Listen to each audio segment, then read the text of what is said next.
जदी सोना जैसन दिल के बादला साधाइले हम कहियो त मिल के सुन लो तोड़ देबू गोरी जदी सोना जैसन दिल के बादला साधाइले हम कहियो त मिल के अरे तुहरे ही गौआ से लड़ब चुनाव हम बाबी सवास विजेता बनूंगा।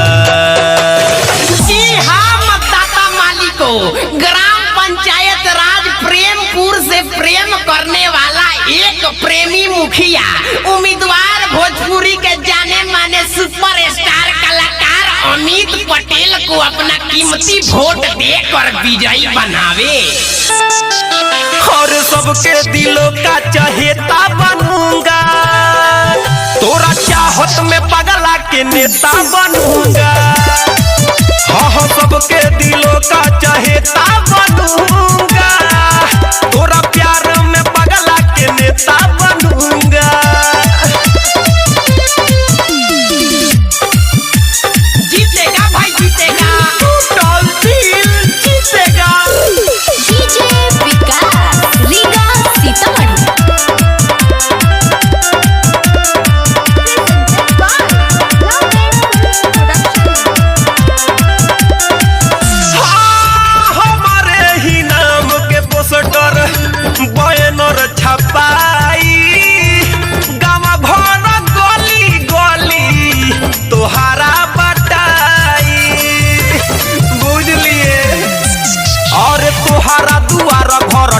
ये पसाटी देखी देखी भीतर भीतर तोरा फाटी भाई के तोहारा दोस्त बनाई बसब दुखियन के बेटा बनूंगा।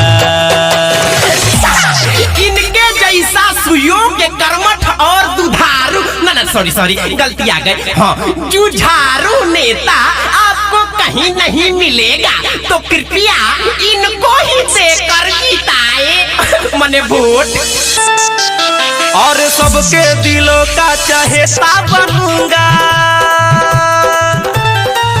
तोरा प्यार में पगला के नेता बनूंगा। हाँ सबके दिलों का चहेता बनूंगा। तोरा प्यार में पगला के नेता बनूंगा।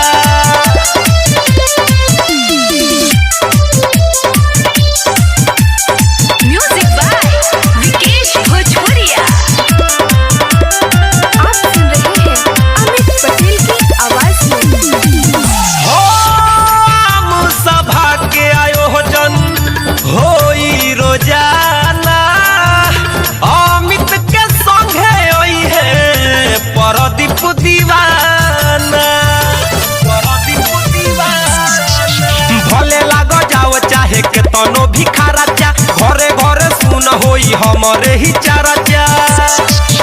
अरे तुहरे करनवा सुन मुस्कानवा गायक से अब अभिनेता बनूंगा। ये भाऊजी ना कोनो जात बा ना कोनो बात बा अपने याद जगन्नाथ बा मने हमनी के साथ बस रउआ लोग इनके साथ बा। सबके दिलों का चहेता बनूंगा। तोरा प्यार में पगला के नेता बनूंगा। और सबके दिलों का चहेता बनूंगा। हाँ रे तोरा प्यार में पगला के नेता बनूंगा। तोड़ देबू गोरी जदी सोना जैसन दिल के बादला साधाइले हम कहियो त मिल के अरे तोहरे ही गौआ से लड़ब चुनाव हम बाबी सवास विजेता बनूंगा। ना नदी बा ना झील बा ना ट्रैक्टर बा ना मिल बा हमनी के चुनाव जीत टूटल दिल बा। ए भौजी हमनी के देबू नु भागबो या मारत का बड़ो वोटे नु मांगतानी। और सबके दिलों का चहेता बनूंगा। तोरा चाहत में पगला के नेता बनूंगा।